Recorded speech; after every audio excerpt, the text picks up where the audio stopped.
The relationship between art and technology is vast and deep. Whether it was the innovation of oil painting in the Renaissance or portable tubes of paint for the Impressionists, today we're going to discuss new tools artists are using to push their art to new heights. Artist Journal, May 31st, 2023, broadcasting live from Berlin and New York City on Rug Radio via Twitter Spaces. My name is Adrian Pocobelli, and we welcome back co-host, artist, and conversationalist to the show, Roon Toon. Roon, how is your week going? It's great to be here again. My week was very, very busy. We threw a party at my apartment for the Memorial Day weekend, but it was a lot of fun, and I feel like I'm just catching up on all the sleep that I needed. Well, that sounds like a ton of fun. I kind of wish I was there. You know, I have a friend that invited me over to New York. I didn't have somewhere to stay. I couldn't, and I was so busy. I have to find a new apartment and everything. But that sounds like that would have been worth checking out. Oh, it was a lot of fun, and I would have loved to have had you there. How was Munich? Oh, Munich, Bavaria. There was a lot of beer. There was a lot of sausage. So my older brother turned 50, and his best friend from high school also turned 50. So they kind of wanted to do something special. So his friend Carl, my brother's friend, lives outside of Munich at a place called Geisenfeld, 8,000 people or so, and he turned his whole backyard into a beer garden, basically. So it was pretty awesome. There's 60 people there. We spent the weekend there, and then I actually spent the week there, and a few of us spent the week. And so we went to Munich a few times. I love Munich. I mean, it's so different from Berlin. It's just classy. Like Berlin's cool, but it's not very classy. And so yeah, I loved it. It was a great break, and a great break before I start looking aggressively for a new apartment. When do you have to have a new apartment for? Or by? So it's July 23rd. July 23rd. So it's coming up.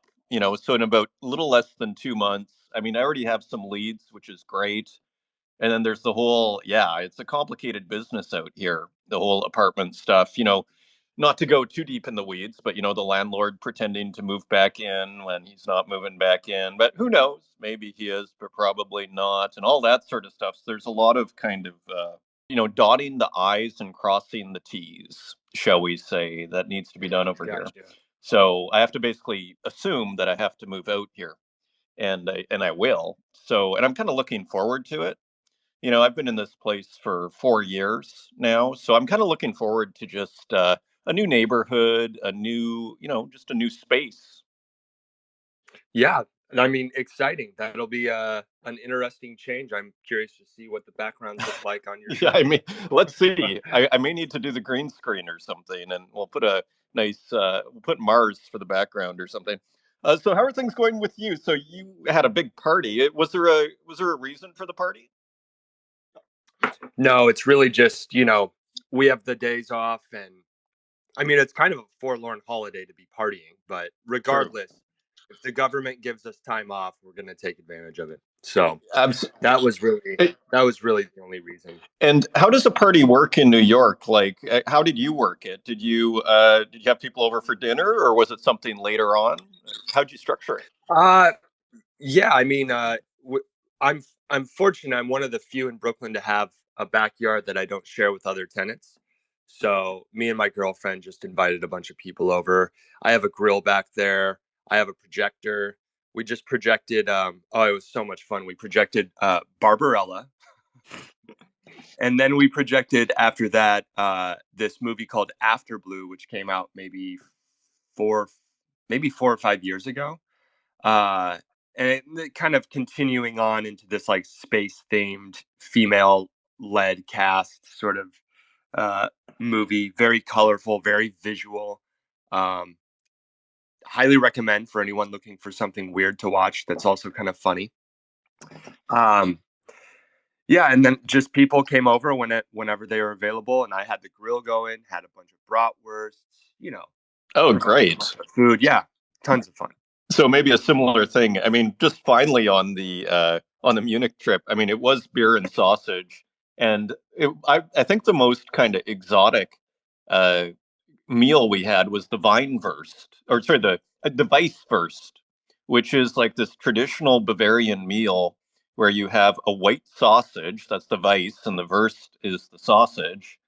And then what else do you have with it? Then you have beer, and this is breakfast. And what was the other thing that you have with it? Now it's escaping me, but maybe a bit of cheese. And then what else? It's escaping me, but that was the most exotic thing. Maybe I'll look this up here. Anyway, so let's get to our show here and welcome everybody who has joined us here on this, what I hope will be a really interesting show. I hope to learn more than anything from what other people are using. Again, recently, like in a recent show, people were mentioning Touch Designer. I had never even heard of that. So I don't know. Had you heard of that, Roon Toon? No, I still don't really quite understand it. Yeah, I've never tried it. So, and here it is. It's a pretzel, of course. How could I forget? It's the missing ingredient in the Weisswurst is the pretzel and the mustard. But yeah, I haven't heard of the of Touch Designer either, but it looks pretty awesome. And sometimes, like, I mean, tell me if this rings true for you, and I imagine it does, but you tell me, like, the technology can really, it really can impact your art. I mean, it kind of provides you with a set of variables in a sense, and then you start to work with those variables that you're given. And without those variables, you're not going to make that kind of art. I mean, does that ring true for you? Oh, 100%. I mean, the choice to use a certain tool is like a form of communication in and of itself. Beautifully put. Beautifully put. It's almost like, in a weird way, like, I mean, if we were to use an app as like our, a tool, it's in a weird way, they almost become like mediums unto themselves. It's sort of like oil paint. You can work a certain way. Maybe you can put certain, things that you mix in with it. Maybe you mix in sand and all this sort of thing. But in a weird way with digital tools they're like, I mean, it's all the digital art medium, it's all digital, so technically we'd say that's the medium, but almost in a weird sort of way each app kind of has its own, almost becomes in itself a kind of, for lack of a better term, sub medium. Help me out here, does that make any sense to you? Yeah, I mean, each app has its own workflow, which makes you do different things. Like, for instance, I go back and forth between Photoshop and Procreate all the time for various reasons, but there's just certain things I wouldn't want to do on Photoshop just because of the workflow that I would choose Procreate over. That's really interesting. And it kind of speaks to, yeah, it speaks to how I work as well. Like, I'll use the phone for most of my digital brush work, so to speak. Like, if I'm like making digital brush strokes, I'd say it's the phone or the pencil and the tablet. But to your point, almost invariably at some point in that process, will Photoshop enter the picture and further edits will be done. And the mark making I make with my finger, and this is slightly different, of course, from the actual apps we're using, but working, I mean, it's worth mentioning though, is these different hardwares also impacts what comes out. Yeah, 100%.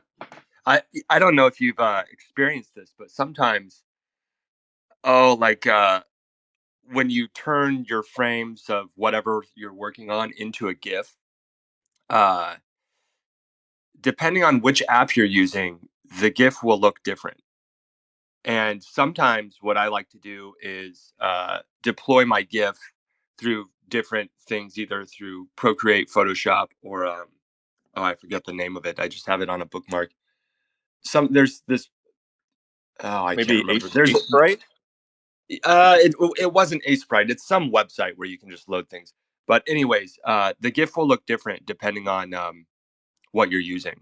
That And is sometimes it can be different in a good way. Other times it does things in a bad way or in just a different way. I noticed that Procreate doesn't always hold true to all the colors, hmm. where Photoshop does. But one thing that I like about about Procreate is sometimes it creates these textural elements that were never there before you deployed it as a GIF. Oh, Almost interesting. almost like this kind of like moving pixelation. Interesting. So, is it almost like artifacts, might we call it, or like a weird kind of compression, do you think? Yeah, I think it has something to do with compression. But it ends up looking really fantastic sometimes. Gosh, that is so cool. And so, your recent work then, was that mostly made, if I had to guess, I would say mostly in Procreate with some Photoshop. Yeah, I mean, it was a variety of tools used there because the original image is like a painting that I made with various mediums. I used a lot of those like street art markers, Oh, crink, cool. crink, and So, var- in various. Procreate. No, this was physical, and then I Oh, took a photograph of it, loaded it to Procreate, and used the eraser tool. It made some backgrounds, and I actually had to send it to Photoshop, each frame to Photoshop because Procreate doesn't hold on to the colors very well. And that piece was all about the color. It was all about the bright, very vivid pink, very vivid yellow. So um, yeah. I think that's why I loved it so much. I mean, I looked at the composition too, and I kept on finding new things, which I also liked. But I think, like, as I sometimes like to say, probably other people have said it too, the magic in painting is in the color. Like, that's where the real 100%. right? Where and it's just instantaneous. And I totally echo what you say about your own sense of the work.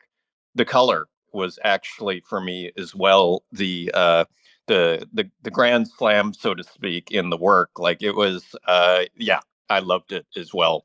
So I hear you. And just on that note, before we start talking about sort of newer software, and anybody out there, if you want to come join the conversation, just put a request to speak. Otherwise, I will continue to prank people and send invites out to the stage.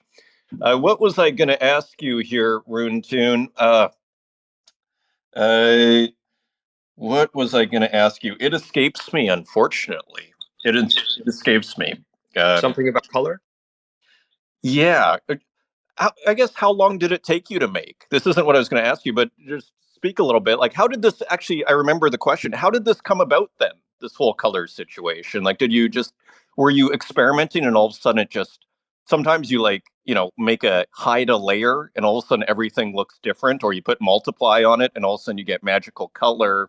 How did you come across it? I mean, the painting itself was something from a while ago. Uh, I can't remember how long that took me, but it probably took me about a week or less. But the edits that I did, it took maybe like 2 or 3 days. It, Very it really cool. was. It was pretty fast. I mean, it was mostly just me experimenting because a lot of the work that I have been doing and the stuff that I'm kind of engaged in right now are like these longer term projects. And I just wanted to play around and do something that was really quick. And it turned out nice. I was happy with it. I love how you're working quick too. I mean, Yeah, working quick is like again, like it's kind of paradoxical. It can turn out better sometimes. a hundred percent I agree.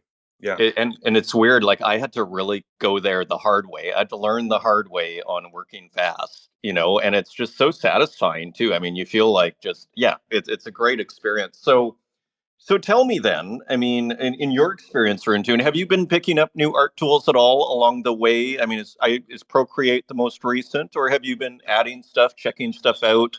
What are you checking out these days? Well, I picked up this old JVC camcorder that I used to have. Uh, I I probably got it around the year like 2005 or 4, something like that. And so I've been playing with that. I did a piece a while back, an open edition on Object, where I used my really nice camera, my Fujifilm, uh, to capture the background. And so I've been it was oh man, it's been so much fun. After work, I'll get out and I'll bring my tripod, I'll bring the JVC, and I'll try and capture like street corners with just like the little subtleties of light changing and stuff like that to make some loop that I could do a little animation over. And it's that whole process in and of itself is really fun. It's I have a little bit of a photography background, so it's fun for me to go out there and instead of shooting photos, do these little like these little recordings. I can't wait to. I need to clear up space on my computer, unfortunately, because loading these frames into Photoshop or into the apps can take a lot of space. So unfortunately, I need to spend time clearing some stuff on my computer. It is a challenge working with these old, like in a sense, what I love about what you're saying is your new app is actually an old JVC, camcorder from Right. 2005. And Yeah, all these people got me thinking about retro tools and retro aesthetics, and so I thought about that camera and I was like, I wonder if it still works. So I checked it out and sure enough it still works and it's a lot of fun to use.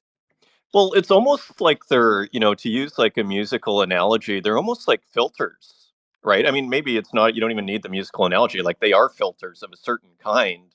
Like you can make whatever work you want, and then you just put your JVC, camcorder on it, and all of a sudden it's a different mix, and It absolutely is a filter. And I feel like a lot of there's like a huge, film photography is hugely popular in New York. And I feel like half the reason it's so popular is because people do want that like, that filter effect more or less. The way that film treats the subject is going to be so different from a really nice digital camera. totally. And just on the subject of like using this and incorporating it into your, process, you're mentioning space. Like it's easier than it sounds. Like how do you go about getting something like I guess the battery is dead at this point and you plug it in, and how do you get that image from a old camcorder onto your computer? Well, there's places in New York that will scan it for you, but Hmm. I have yet to mess with it. But there's an app, and then there's like this plugin that you can use to basically to what is it even? It's basically just like a USB cord that plugs in with like a Oh. JVC on one side, and then the Hmm. USB to plug into your computer on the other side. So basically, I would plug my camcorder into this device, and then there's an app that I still need to download it. I'm in the process of just like gathering a bunch of footage right now, but I'll be able to just uh, record the or uh, play this straight into my computer. Cool. Okay. So you have to kind of be close to a laptop. Yeah. Totally. Totally. Interesting. Retro Manny, welcome to the stage. It's great to see you here. Welcome to the show. Thanks for having me, Adrian. I heard you were going to prank people, and yeah, appreciate you pranked me. I pranked a few people. Everybody, check your little notification on the Twitter app here. I am sending out little apps. So, anyways, tell me, like this is really an open conversation for everybody. Because I imagine, you never know. Like, tell us yourself, Retro Manny. Like, what are the tools you're using right now? Like, are there any kind of new, exciting things you're trying out? And that can be like AI. It can be like whatever you want. I still haven't really got around to using AI. I've played with it a little bit, but I think recently the whole pixel art thing has just taken me on a whole new journey, and I would call without sort of bragging, I'd say I'm a pretty pro at using Photoshop. I've been using it for like what 25 years or so, Hmm. and trying to understand how to make pixel art in Photoshop was a whole new ball game. The amount of but the steep learning curve was intense. And I've got a group of all pixel artists that I'm kind of really looking up to, and so glad that they're in a DM group with me. And I've just been asking questions and just learning from them. Just what a different approach you've got to take. So yeah, so Photoshop and After Effects, just trying to understand how to use pixel art with those. It's probably my newest tool. Same tools, but just a whole new aspect of them. Well, I would think that would be incredibly difficult. I found, I think I tried when I first started doing some pixel art stuff with Photoshop as well. I watched a couple of YouTube things just to, canvas size, all that sort of stuff. It's really difficult though. Like, I guess it's all about the setup. And but I found it was much more easy to just actually find pixel art apps. Like there are two that stand out. Sprite, of course, is a very well known one. But again, I like to work on the tablet a lot. So I don't know if you know Pixaki, Pixaki. I love that app. It's like beautiful, very very simple, and doesn't get much press in a sense. Have you ever considered using like Sprite or something like that? Yeah, so Pixaki Brave was talking to me about that, and I'm quite lucky again to be in a group with Brave, and I've been seeing his progress and how he puts pieces together. I don't have an iPad, so I believe that's iPad, but I do have Right. Sprite. My daughter's a huge pixel art fan, and she's been doing pixel art way longer than me. So I recently bought her Sprite. She was using the online app called Pixil Art, Pixil Art.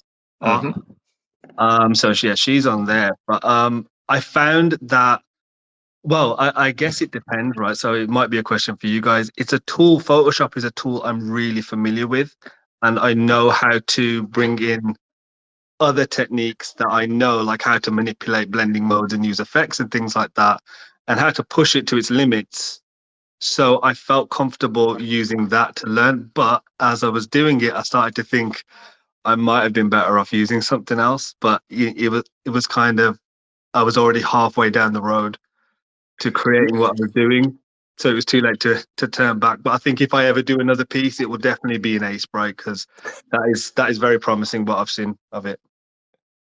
Uh, Go. Sometimes it's all about the thing that you know how to use. Like I find myself using Photoshop when probably I shouldn't be using Photoshop, but it's available, it's there. I know its ins and outs, and that's all I need. I'm a huge proponent of not spending too much time in the technical, like kind of figuring stuff out. Like that is something like I tried to make techno and I was like a big Goa trance like aficionado, crazily enough, back in the late 90s. And I spent so much of my time trying to connect my Juno 106 to my XP80 and then getting everything working. I think I literally spent like 6 years of my life trying to connect things together. And, maybe today I'll get it working. And then after that, then I was started some website. I was trying to make this tabloid, a kind of weird echo of what I'm doing now. And I was doing this in like 2006. And then I was trying to do stuff like I literally created a PHP website using Dreamweaver. But what in effect I ended up doing is spent 5 years, and then at the end I figured out how to put comments, on a post that nobody ever commented on. So to your point, Roon Toon, and I think it's a really good little parable here.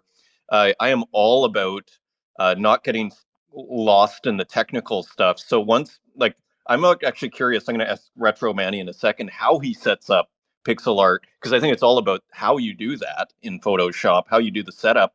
But once I started hitting these kind of weird things like how to get the square to fit the grid and not just be like a even just to make a square brush in Photoshop, you'd think it was like a default, but I don't think it is. And all of a sudden, that was taking 10 minutes. So then I was like, okay, what apps are out there? And that's when I learned about Sprite and Pixaki, which I'm a huge fan of, but that is iPad. Retro Manny, as far as the setup then for pixel art in Photoshop, is there a special setup that you do if you want to share?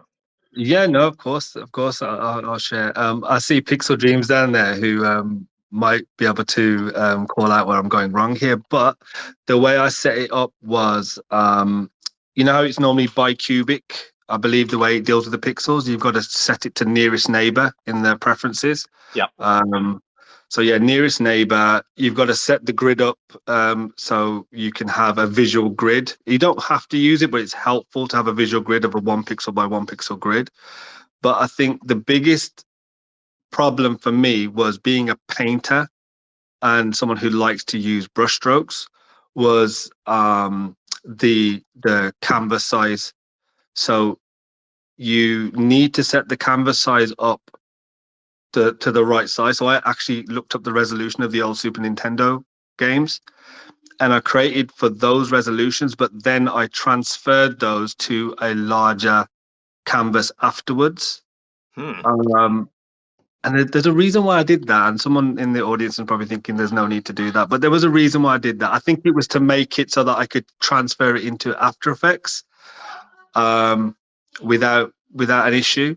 And then in After Effects, you have to set each layer in. You have to right click a layer and say quality draft. Mm-hmm. Otherwise, it tries to blur the lines. It tries to correct for you. Um, This and sounds. and then you've got to export the render. So you've got to make sure when you render it that you also render it out as draft quality. Otherwise, again, it's going to try and correct it for you. So you're constantly trying to fight against the way its system is trying to improve your images, which is quite Well, funny. I love what you're talking about because again, it's like it was like me again trying to start this PHP website using Dreamweaver instead of just kind of embracing like a WordPress or whatever it was, Blogger back then. And it's like and you know how they have "Don't fight the Fed" in finance, don't fight the Federal Reserve. Just do like if they're easing, then buy stocks. If they're tightening, then sell your stocks and stay in cash. Well, I my statement was don't fight the web. If the web wants you to work a certain way, and I was talking about like designing websites and all that sort of stuff, then do it the way they want you to do it rather than fighting it. Now, in your case, maybe you come across a whole bunch of happy accidents, but I just feel like, yeah, that just totally. I kind of love what you're doing though. At the same time, and I could see it actually develop, bringing about different results. Well, it's what I tend to do, and I don't know if anyone else out there is like this, but I like to follow tutorials. And I was a web designer back in the day, so I know exactly what you're talking about, by the way. Um, but I like to follow tutorials, but every time they ask me to do something, once I've got a little bit of a grasp of it, I'll go, what if I do this? What if I do that? And you kind of break it as you go along. But that's part of being an artist, I guess. But at the same time, I think you've got to. I do like to look at what other people are doing, and I know with this whole trope of don't compare yourself to others, but I think when you're trying to do something new, you want to see if you're within that genre and you're kind of obeying by the rules of the genre. Um, and then when you try to break them, you actually know why you're doing it.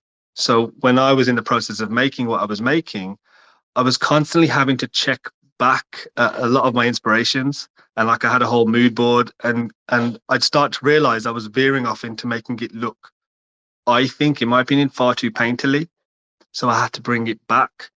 And I found that as a process. But I know, you got Ed Marola down there who does an amazing job of blending both the painting, the painterly, and the pixel art. So I think it's probably for me, it's a learning curve and I'm new to it. So I don't understand it well enough to veer away from it yet.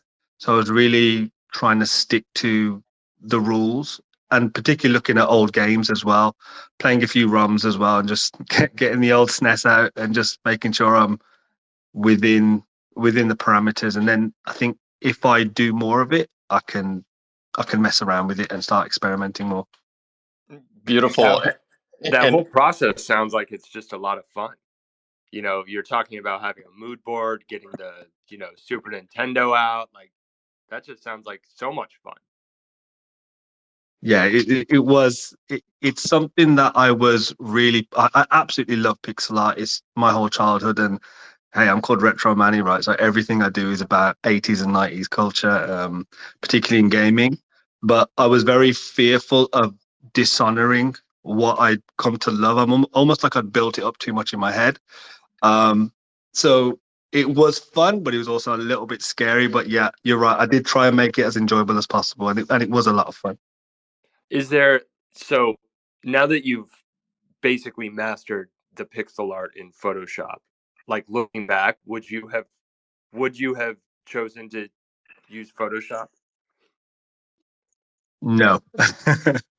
No. Although yeah, although I had a lot of really good happy accidents with blending modes, so that is what I love about Photoshop is sometimes you can just put on a curve adjustment layer and then mess around with some blending modes and it's like, oh yeah, yeah, I know what I'm doing. It was totally by accident. I So don't that know is what I how do love. Are you familiar with some of the other apps? Like I haven't used them, like Ace Bright or anything like that. Have you used those as well? Like I said, I've only watched my daughter mess around with it, Okay. and I've seen her mess around. Well, she's really good at using the app called Pixel Art, which is like an online web app. But I've not really ventured into it. Um, I mean, I who will knows? do. I think I will do. Maybe you found things that you can do with pixel art and Photoshop that are just hard to do or wouldn't likely be done in those other apps.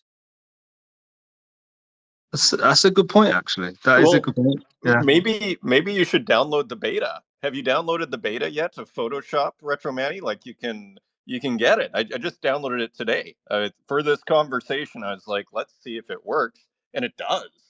Amazingly, all that generative art. Have you seen all that stuff? You know what I'm talking about? Yeah, I don't think I can't go anywhere on Instagram without seeing that Really? a tutorial. Yeah, so everybody's making tutorials, or not tutorials, but like test videos of what that does.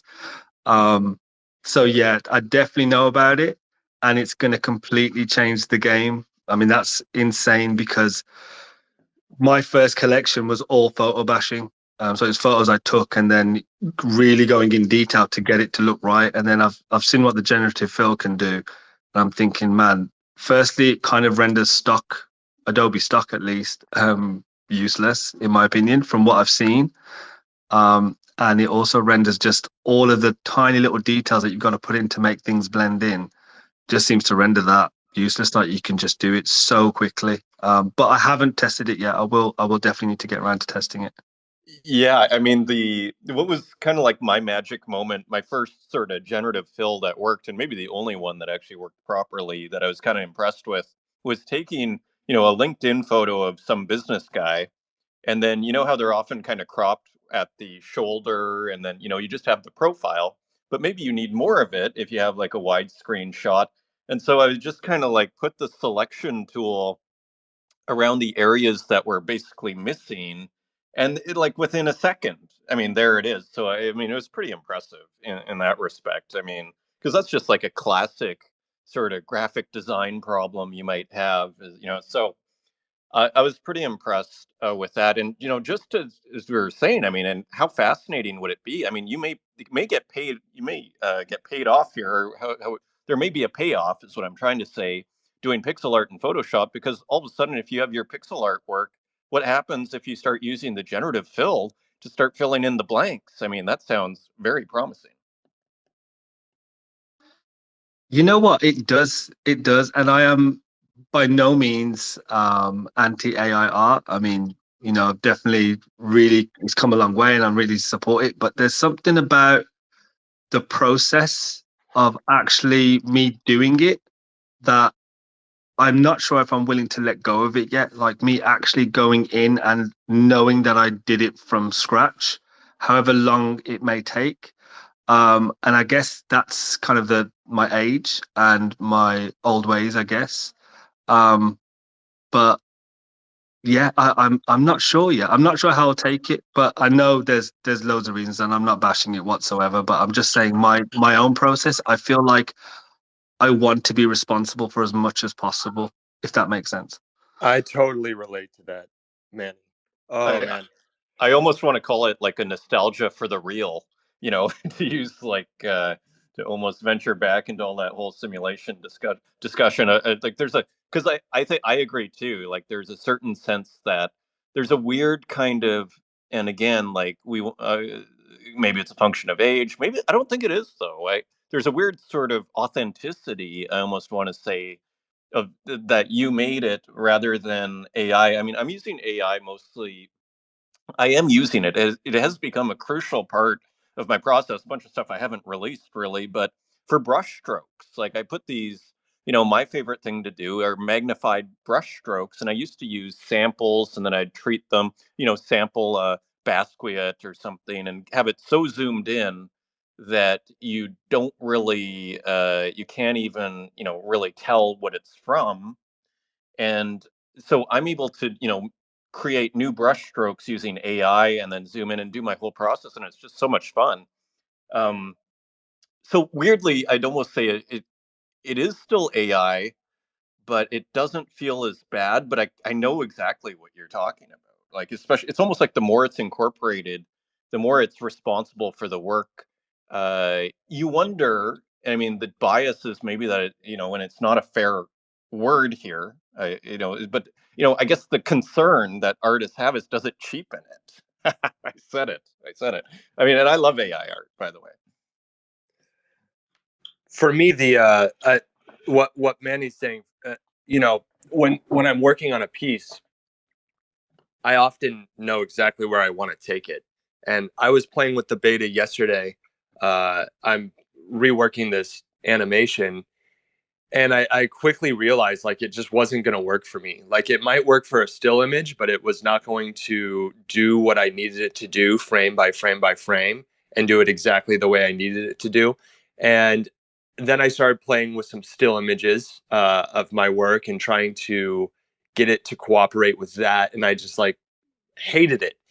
But then I pulled out this photograph that my girlfriend took when she was in Costa Rica that she wanted me a while back. This was like an old photo. She, at the time, she wanted me to continue the photo to make it vertical because it was like landscape mode.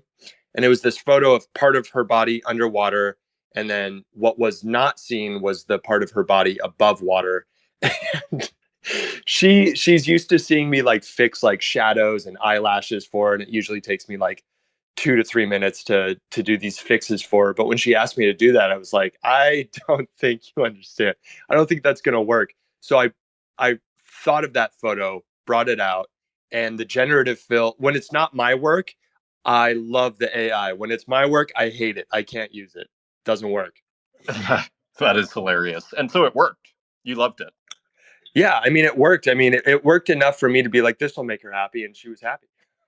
Well, I mean, again, it's like almost like graphic design. It's going to be like, as far as like a digital agency, like, if there's any business that is going to be completely turned upside down, I'd argue already by AI, it is the advertising business because 100%.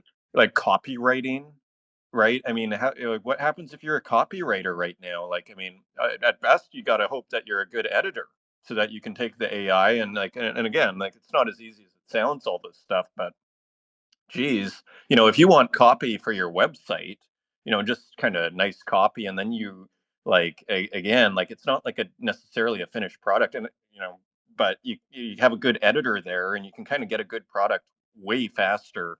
And then it's the same thing with these visual tools. So, I mean, advertising agencies, you're going to be able to have one person advertising agencies, you know? Quite possibly. It has me thinking again about this phenomenon that's happened because of NFTs, which is all these people who are art enthusiasts and primarily collectors turned artists because of the ease of use of AI tools.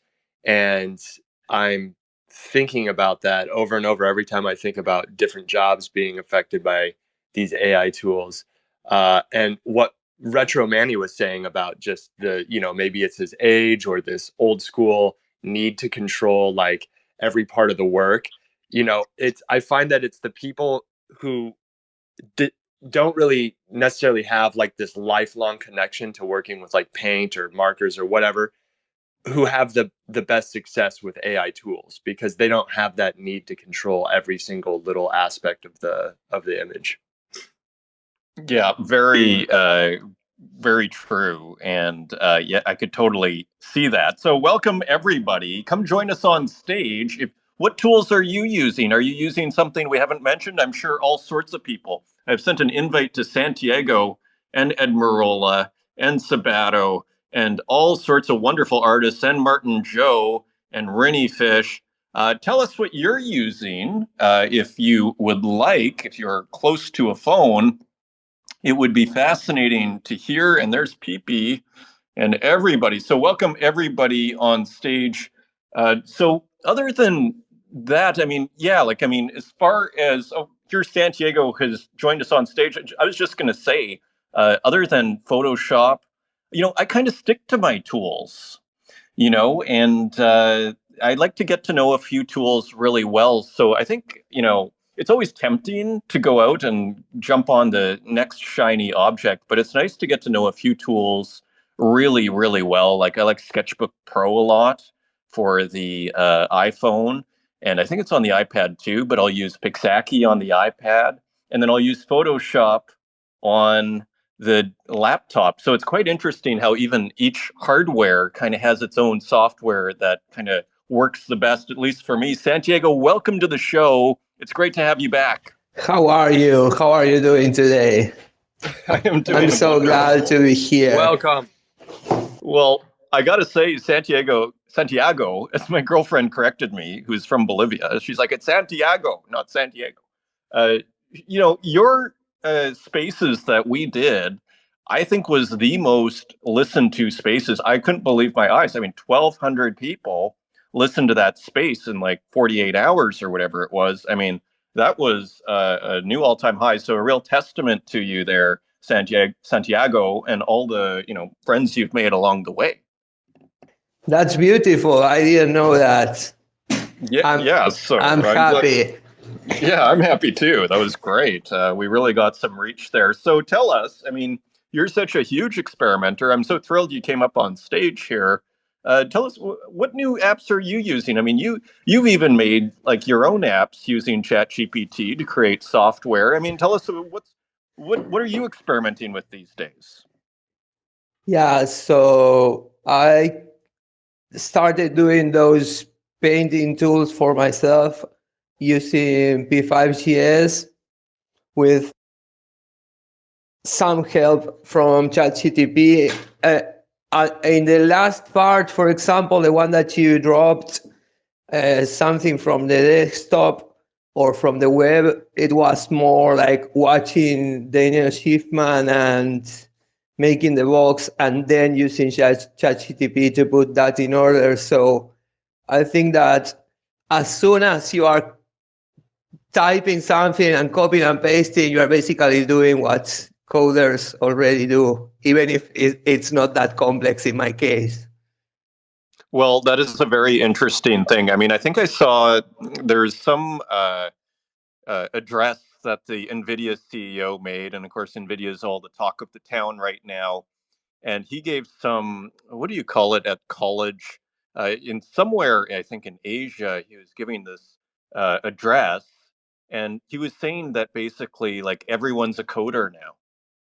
And and I just I have a friend who's unemployed, and she was like, yeah. And I was like, I sent her that, and she was looking at going into coding. I was like, maybe you should go into AI, prompt engineering and all this stuff. So Yeah, it's very fun and cool. I also see that the things I do understand, I can get ChatGPT to code. The things I don't understand, at least a bit, I have no clue how to ask or what to do.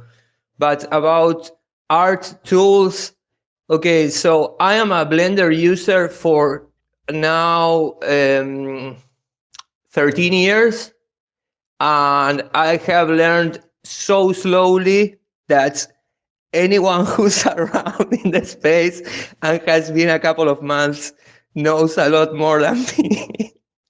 And I try things, but within a very limited universe of things I control. And I was into ZBrush for a while, and it was hard for me to get. I will never pay a license for a software. So ZBrush, I had to crack it, and my computers weren't always good. So when a new computer started with me, its computer life and relationship, getting ZBrush again was a pain. But so Blender integrated all the sculpting on a big part of what ZBrush could do. So it's just Blender for that side. And about now, I'm sorry. well, Yeah. yeah, keep going. Then I have a question for you. Yeah, about now I'm doing those things with P5. That's with the help of ChatGPT. Some that integrate the camera, the web camera of my laptop. Very cool. So, okay, so I have a few questions for you. And just quickly, so I've actually never used Blender because it looks like a 3D sculpting tool of some kind. Is that what it is? And yeah, I could imagine how Oh, daunting that would be. Yeah, it's please go ahead. computer generated images, I guess, or also volumes now that we have so much VR around. But I think they use it like for medical scanning. I mean, it's used for a wide range of things because it's a very powerful tool. And I am a very good witness because that story I was telling, my territory of real domain on Blender is tiny, and I see every day how wide it is. Fascinating. And as far as this other one, Siraj, what I've never even heard of Siraj. How do you spell Yeah, that? I'm not familiar with that It's either. sit, the last letter of the alphabet, and brush. It's a brush in the C coordinate. So as you have X and Y, it's called C brush because you paint in space. It would be. It's a sculpting tool.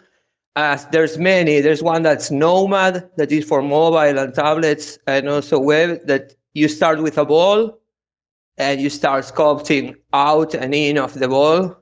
Mm-hmm. So that was the main interface of ZBrush. And I guess there's still ZBrush artists, but as Blender is free and has a great community of people teaching each other, and has, I think, like 25 years of history. I will do the Googling as you guys continue speaking later, but Blender is old. As it integrated that ball sculpting thing, I don't know, I think it's great. And ZBrush, maybe it's not that much in the spotlight. Blender's really, really user friendly as well compared to ZBrush from what I've found. Blender's really making a lot of strides, isn't it? So you use Blender then, Retromanny? Sorry, go ahead, Santiago. Oh, I was going to say yes, Retromanny. Okay. I think, yeah. Awesome. And just one quick follow-up here on the P5. So is this JavaScript that, right? These are like when you make your own little programs, right? So what are the, just like, I mean, I could probably like Google this, but it probably would be harder to, like, how does that work? Like, do you make a HTML file and then you upload it? Is that the idea to object? Yeah, so P5CS is a library on top of JavaScript, if I am correct. And you have an index HTML, and it refers to the script that it's going to be a .js. But there's also, in this case, P5CS turned to be now like the main communication tool for the processing foundation. So they have a web editor that is super intuitive and has already an index HTML that refers to the script. Most people that are just learning P5 are on the web editor working directly on the JS file. So what then? You code and you see the outcome live. Okay, so you go into ChatGPT then and say, create me an interface using, with this library, with the P5? Yeah, in fact, if I give a piece of a P5CS script or a whole script being a short one, and I ask fix that, fix this, it will detect very easily that it is P5CS. But if I want to start from scratch, I could tell ChatGPT, please make a very simple drawing tool that the brushes have this or that characteristic. Interesting. And then so it'll give you code, and then you'll put that into an HTML file? Is that? No, I just copy the code, and I can paste it in the p5cs.org web editor. and I will see immediately the output. And how do you get it up into, if you don't mind me asking, I'm kind of asking you to reveal all your secrets here, Santiago, on the app, so you don't need to answer any of this. But then how would you get to object? No, it's great that you asked me because I'm the most basic code person. So I'm close yet to explaining it to other that is as an outsider as me. So in fact, these files that you get in the web editor, if you would click download, it would make a little zip. Mm-hmm.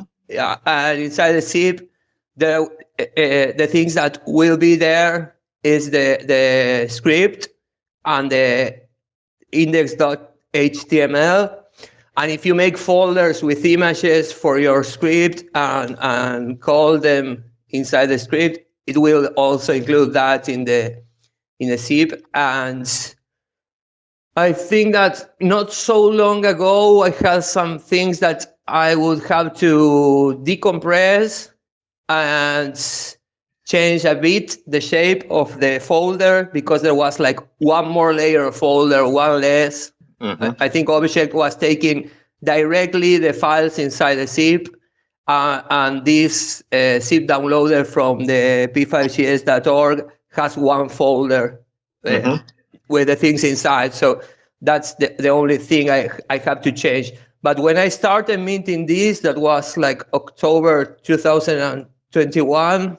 Like, wow. It was 2 weeks of learning P5 and I started minting. So I kind of rushed there. Well, that's pretty cool. Again, working fast is totally awesome, right? Because you're not worrying too much about knowing every single detail of how this all works.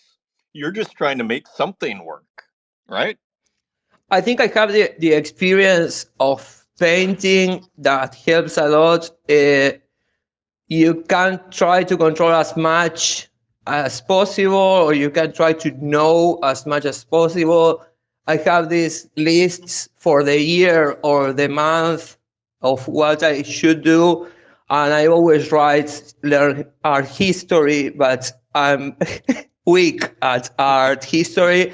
But with painting, my experience is that no matter how much I learn, I will be seeing that wild territory and land of things I will never know. So why not just have fun directly with this new for me thing that is code or some computer art science.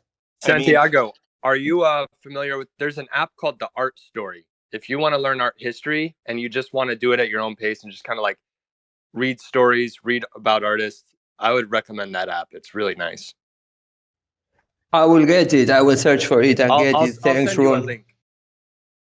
Thanks, man. Yeah. That's awesome. I'll look that up too. It's always great to just get new.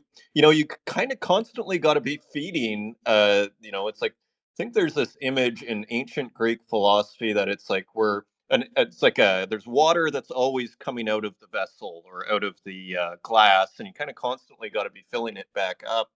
So maybe I'll check that out too. Ed Marola, welcome to the show. Thanks for coming on. I know it's pretty early for you out there, probably like Santiago as well. Welcome to the show. And what art tools are you excited about? What new art tools are you using?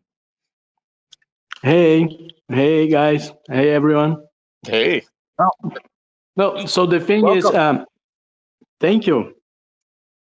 It's hard for me to check in the spaces. Not because it's so early. It's like 11 in the morning. It's not early, but I have this little guy here, this little baby that sometimes won't allow me to participate. Yeah, but totally. Yeah. Just put it on speakerphone, and then Anyway, yeah. So yeah. Well, I'm glad you made some time for us. So, tell us about? And I'm just such a huge fan of your development, really. And it's always so interesting to see. So, tell us, are you using new tools, or are you sort of sticking to what you like? What are you up to? Now I'm constantly looking for stuff, but not so much as I would say. Like one little tool that cost me like $2, and it was really game changing. So for everyone using a Sprite, there is a add-on, a plugin called Band's Brush. Oh, that is great because it allows you to make multiple brushes and be really quick with those brushes, and it was a game changer for me. Interesting. So is Band's Brush like BANDS? BABENS, Ben's Okay, Brush. Ben's Brush. Yeah, I feel like maybe, just maybe I've heard of that, but maybe you tweeted about that a while ago. Yeah, Yeah, I that. did. Yeah, I mean, I can't believe I remember that. It feels like months ago. It probably was. So that's interesting. Because this is like a whole other area. It's like in digital, like just having an add-on can almost be like a whole other, app in a Yeah, sense, right? yeah. Like the whole possibilities that are there. So that's super interesting. And is that the sampled brush work that I sometimes see, where it's almost like it allows you to just take a sample and then kind of Yeah, drag it, and it creates its own kind of brush mark when you drag it? yes, exactly. I would. It will split the canvas in sizes you like doing a sprite sheet. Hmm. It's the canvas, and each little square turns into a brush automatically, and it's super quick to change the sizes. So I would just go experimental and draw something abstract, and then pick samples from the abstraction, and then abstract a little more, and in the end, like we've talked about it, I would just draw eyes and it turns into a monster, something like that. You're another person that kind of works like, and correct me if I'm wrong, but who works fast, and it works for you to work fast, right? Like it's just like just spread, like, just fill the canvas and then just start making things happen. It's sort of like, I think it's just such a great way to work, and I think it would be funner where you're not worrying about it being perfect. I think you put it once, your formula, where it's like, don't worry about it being perfect, just try and make it unique, which I just loved, actually. Yeah, yeah. So it might come from like an imposter syndrome, or maybe it comes from some knowledge. I don't know. like, but Well, either yeah, way, it works. either way, yeah. Quick 'Cause question. Quick question, just on the Metallica video, which I thought was an incredible piece. Are you ever going to mint that, or are you not allowed to? Is there sort of a copyright thing where it's kind of like it's their yeah, video? I, I'm not allowed to mint Oh, it. too bad. I mean, that thing. I mean, I would just be so curious as a one of one what that might have went for, right? But Yeah. right. I mean, I bet that would have went for thousands. Oh, But yeah. man. Pay your Yeah. rent or your mortgage. Very cool. And just as we're going to go to Mick Renders in a second here, but are you still using AI? Because I saw you were using it. I really thought that was interesting how you were using it. It's kind of, yeah, like it's almost a kind of compositional tool, an idea tool. Are you still using it, or have you kind of put it to the side for a little bit? I've been using it, yeah, a lot. I use the Mid Journey, and I will just trace over it. Like most of the time, very few pieces I use like raw AI and will draw something over it. But for most of the time, I will draw completely over it. And and the newest ones, I'm not even like tracing on top of the AI. I'll just set it as have reference on the side and draw inspired by it. That is even more interesting. Yeah, I love it. Like it's just using it as a vague idea. That is so interesting. Well, Thank you for coming up on stage, Ed. It's always fascinating to hear from you and everybody. And I guess it's not as early as I thought out there. So that's No, awesome. no, it's not early. It's actually in the middle of the day, so it's a bit hard to. Yeah, excellent. Well, say hi to the family for us. And Mick, is this Mick Renders? Oh no, it's Mick Doctor. It is Mick Renders. How are you doing, Bye Mick? bye, people. Sorry. I'm good. You guys can hear me okay? Yes, you are loud and clear, Mick. Where are you calling from? I'm calling from California. It's early here. Okay, I bet it is. I mean, it's Yeah, what time is it over in California? it's 7:30 a.m. I just got to work a few minutes ago, but I heard Santiago talking a little bit about Blender, and I wanted to chime in and give my 2 cents about some different tools that I've been using lately. Well, you have come to the right place. Please do chime in. What are you using these days, Mick?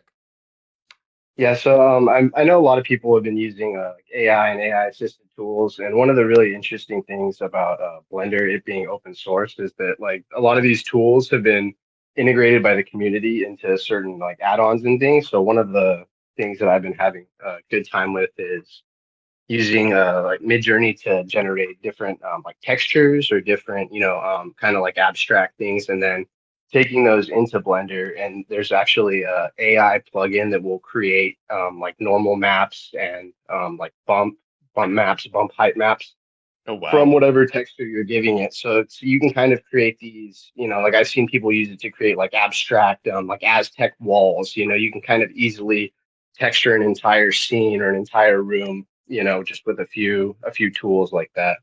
So it'll take a two-dimensional image that you create on Midjourney, and then it'll interpret it in a three-dimensional way.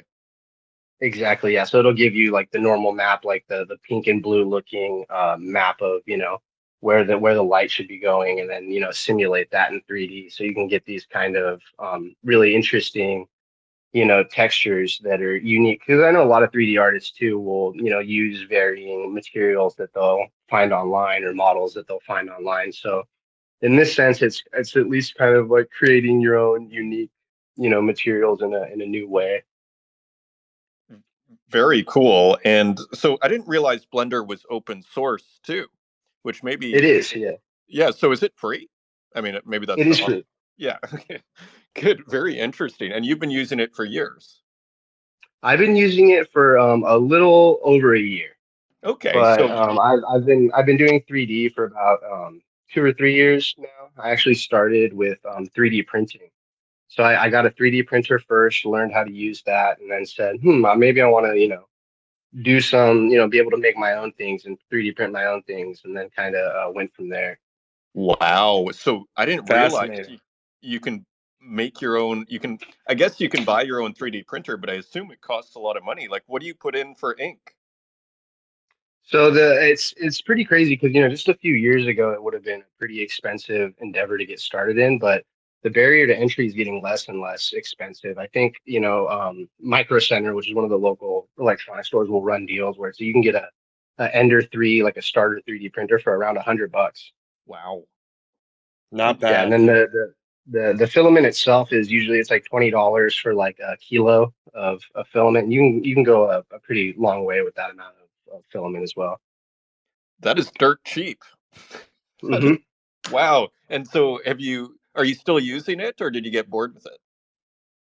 I'm using it pretty often. I actually do like rapid prototyping and some of it on my 9 to 5. So I, will do that during Mhm. my daily work. So when I'm at home, I'll be focusing on my other art usually. But there are times, it's like I look forward to, the days where when my son is old enough, I'll be able to, 3D print him his own toys.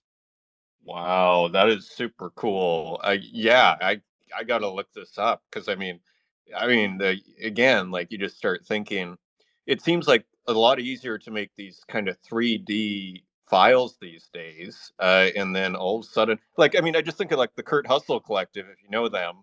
He makes his augmented reality hot dog or baseball. I assume that can one way or another be converted into a file that can be 3D printed. Does that sound right to you? Oh yeah, absolutely. I'm a big Kurt Hustle fan as well, and yeah, that's those GOB files. You could actually take them into, Blender, convert it to a STL, and then throw that in your 3D printing software. Pretty much no problem. Unbelievable. That is exciting. So there is a new app. And is there anything else that you're using that is, of note that you're experimenting with, just trying stuff out, or that you're excited about? Yeah, I know you've mentioned Touch Designer a couple times. I've dabbled just a bit in Touch Designer. I like the node-based, coding environment, creative coding environment, and it gives you a lot of freedom and control and power to pretty much do whatever you could imagine or have the capability to code. Interesting. So that is a coding app. It's a visual like node based coding, so it's still like code in the back end, but it's a lot easier for people that don't have a lot of coding experience per se to kind of get their feet wet with. And it's also another app that's free to download and use, but is a proprietary app where it's like if you want to use it commercially or export at a certain resolution, you do need to pay for their license. Fascinating. And so, okay, so you're using, and just a final sort of question as we wrap up here. What are Mhm. you using it for? It's kind of like an ultimate compositing, application in a way where you can take all sorts of mixed media and add them on top of each other or add animation to them or it's kind of a endless possibilities of what you can do with it. Then just two other little software things I've been using lately. I've been checking out Sprite. I heard Ed mention that, and that's a really powerful pixel art tool. And then Santiago mentioned Nomad Sculpt as well. That's a pretty powerful 3D sculpting application that initially I kind of wrote off as kind of just like a cutesy sculpting app. But Mhm. after diving into it a little bit more, it has a lot of abstract power.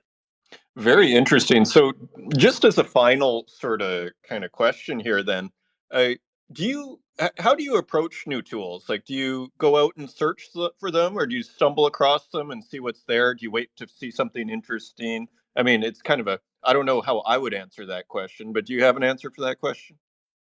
Yeah, I think there's I see a lot of, people in the space using different tools, friends of mine, different, like people in the VJ space, like the video jockey space using a lot of these different tools. And, I figured, most software, once you get it's like an 80-20 thing where once you get the 20% of the tools, that you're going to use 80% of the time, you can kind of figure it out. And a lot of the software, once you get the ins and out, will all kind of play nice with each other as well. It's like Touch Designer. You can take a video and do things to it. You can also take a 3D file and render it in Touch Designer. There's a lot of different ways that all of these different tools that I've been using can kind of all play together. Well, it's a wonderful note to wrap up on. Do you have any final thoughts, Roon Toon, as we wrap up here? No, thanks, Mick Renders, for all the valuable information. I'm I someone appreciate it. who Thank you for the I space.